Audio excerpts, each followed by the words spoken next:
guys and gals, and welcome to another episode of Unique Items.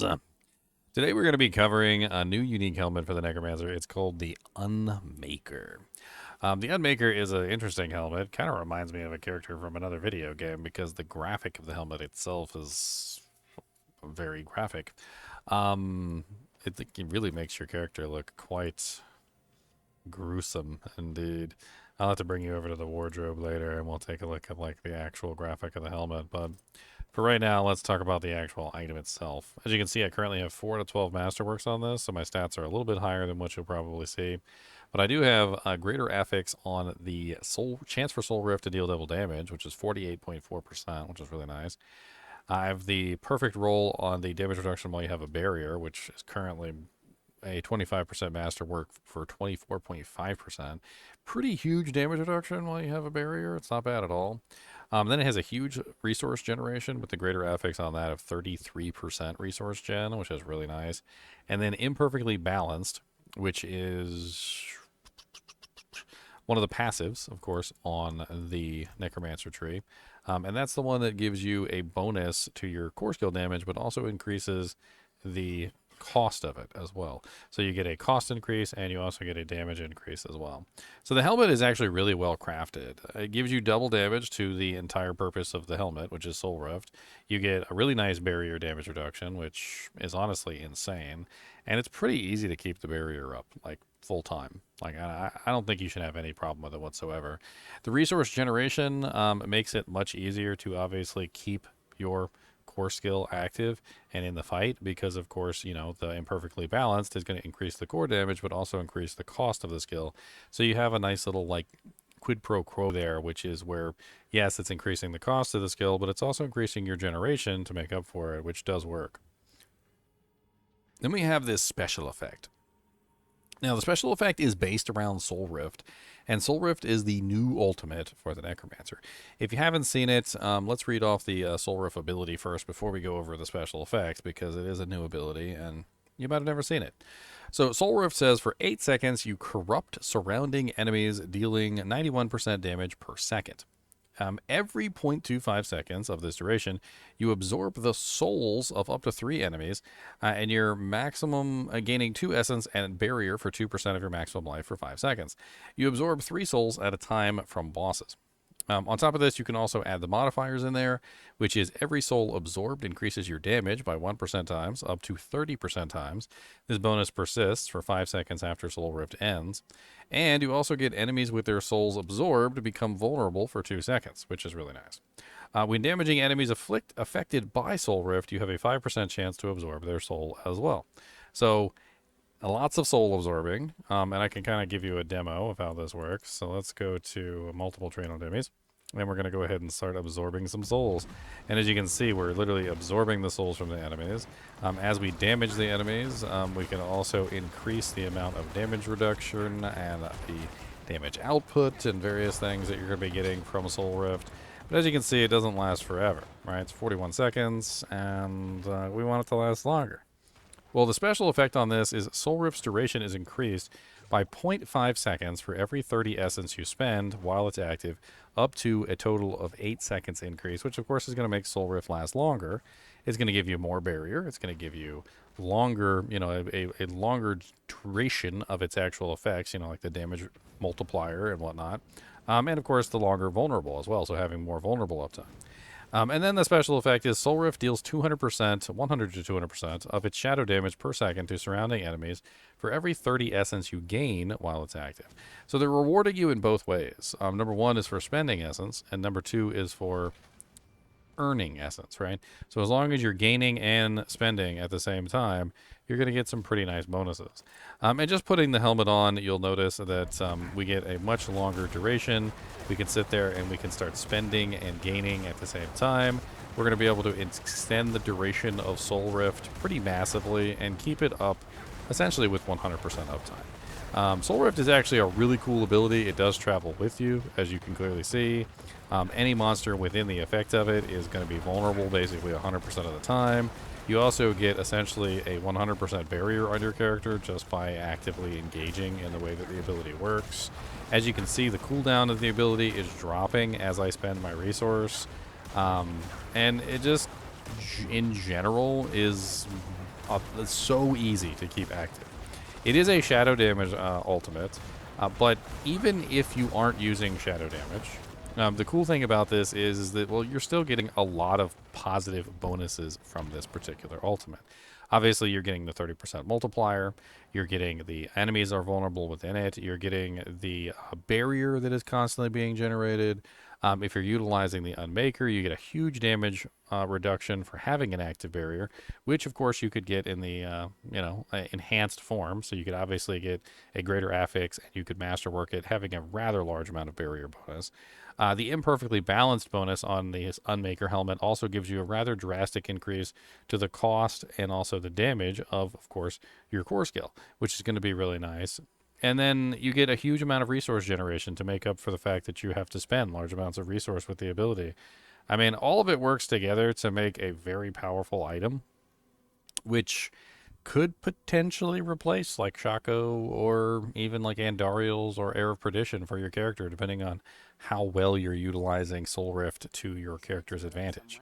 Because there's a lot here. I mean, we're talking barrier, we're talking resource gen, we're talking multipliers for your core skills, we're talking a multiplier for the Soul Rift ability itself, 100% uptime for all of this, so that it never goes down. Like if you're using the Unmaker helmet, your Soul Rift will never be off cooldown.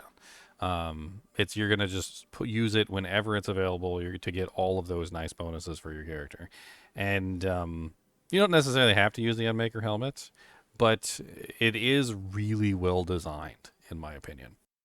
Mr. Goody Two Shoes, Mr. Goody Two Shoes. Ginger Evil Mentor here. Why bother farming when you can go to MMOEXP.com and simply purchase your items in gold? GGM would have you farm the items. What a pathetic being. Use code GEM Ginger Evil Mentor for 6% off your entire purchase. And don't tell Ginger Gaming Mentor that I was here. Let's take a look at the special effect, or the flavor text here, which says, Urzael rent asunder his own wings and armor with a fury unbridled, for never would he bow to the doom of mortals, nor endure defeat at their lowly hands. Sounds like either a demon or an angel. Urzael? Who is Urzael? Urzael D4. Urzael, Harbinger of Death, was the co-leader of the Reapers and loyal follower of Malthael. So there's a Diablo 3 character. Urzael was Malthael's most loyal servant and lieutenant. After his master's disappearance from the high heavens, he spent years pleading for the Angrus Council to allow him to search for his master.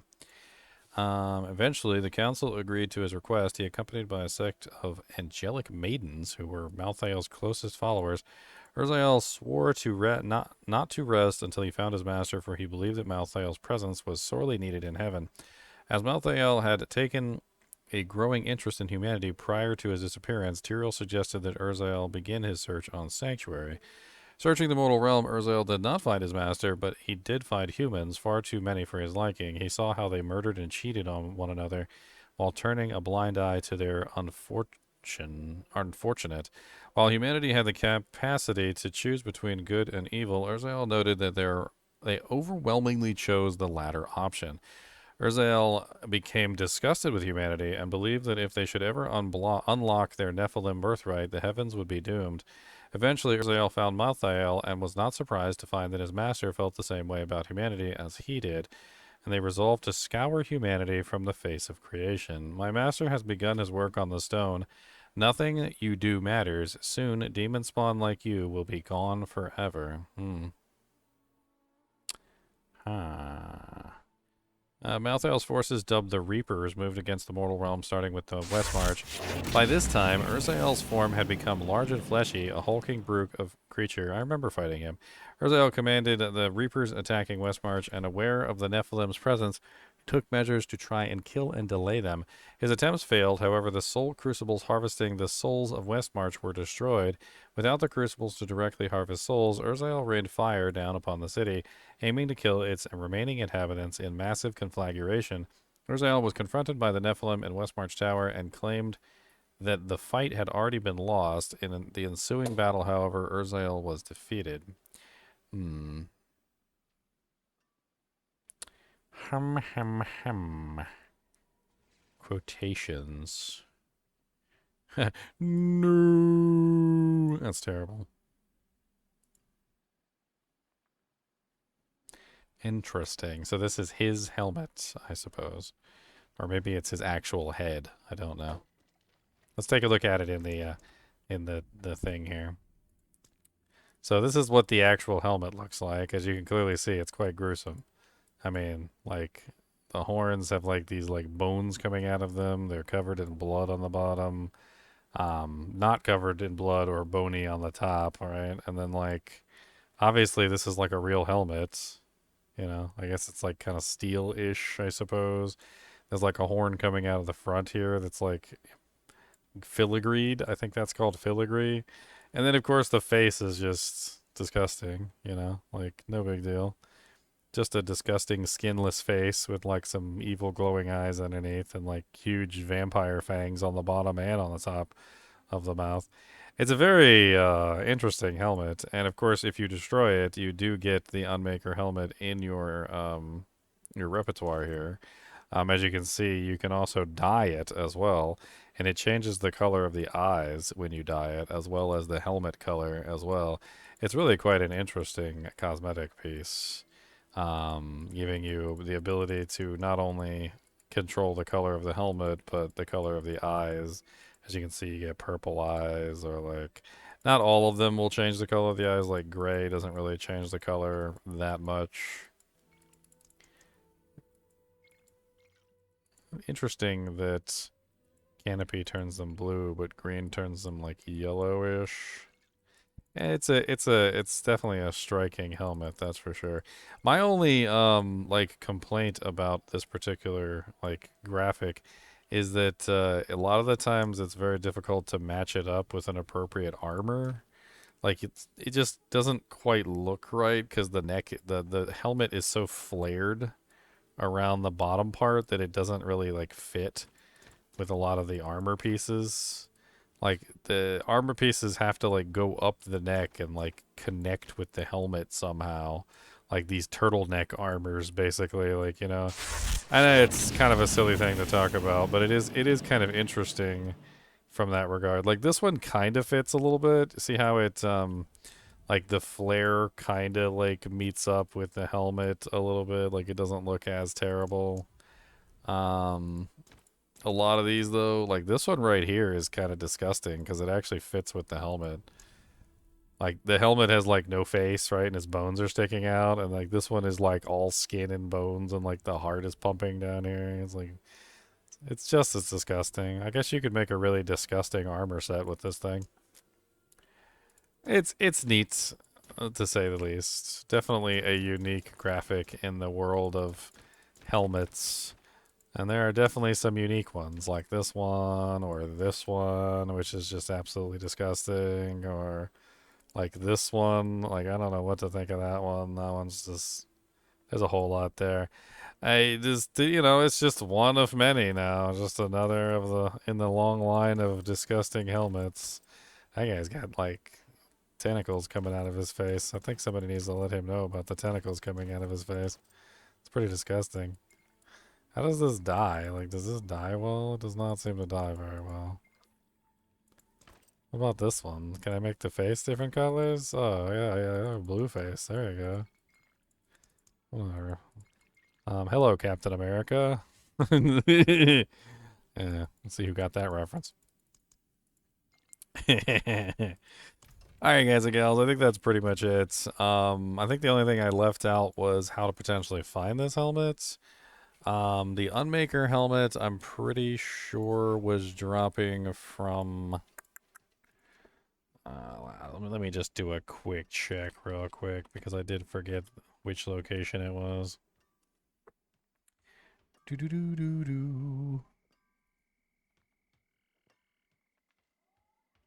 Probably show the like the base stats too. So here are the base stats before you get them like masterworked and greater affixed and whatnot.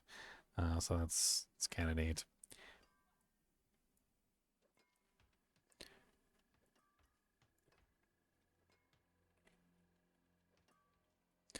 Well,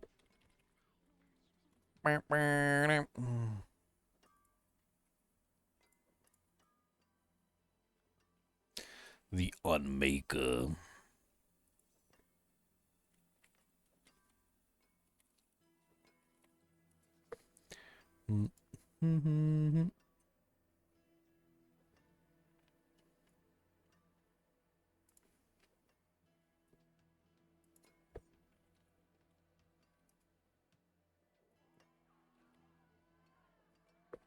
Fortunately, I think I'm going to have to get with Kroner, because for some reason, the Unmaker is not on Diablo 4.life. Apparently, a bunch of the new uniques are just missing from the drop tables, which is unfortunate. It is unfortunate.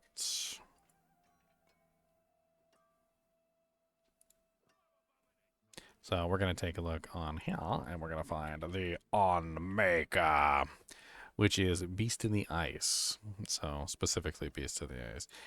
Beast in the Ice, yeah, that's right. That's where I farmed him. He also drops things like Fists of Fate, of course. You get yourself some pretty nice Fists of Fate from him. The interesting thing is that if you're not necessarily worried about the damage of Soul Rift, the unique effect doesn't really matter on the helmet. So if you're trying to farm the helmet and you're interested in farming this for specific reasons, like you want to have the imperfectly balanced, for instance, like that's a good one, or the resource gen, or maybe you just want the really high barrier damage reduction, you could potentially get like a really crappy Unmaker, one that doesn't really have a very high soul rift, deals more damage. And you could just grab one that has like maybe like a GA on a perfectly balanced, like a GA on the barrier, maybe a GA on the resource gen. And honestly, like a triple GA with like only like 100% would be absolutely amazing from a standpoint of not really doing damage with Soul Rift, but instead just getting all of the bonuses, like increasing the duration, getting you the damage reduction, getting you the damage bonus for obviously the core skill, getting you the resource gen. It's actually a pretty solid helmet even without the unique effect, which is kind of cool. But the unique effect is also kind of nice if you're doing shadow damage. So if you are building into, you know, like say you're building into Shadow Blight, or maybe you're just building into Affliction, either way, you can still get some pretty decent damage out of it if you're doing a Shadow build. But I think most people are just using Soul Rift nowadays just because it's a really amazing ultimate that gives really nice bonuses, and not necessarily for the Shadow damage itself, which is, you know, just depends. Anyway, as always, I do appreciate you guys and girls joining me for these fun videos, even when we're just talking about the new Unmaker helmets. Let me know what you guys think about this one down in the comments. And as always, keep watching.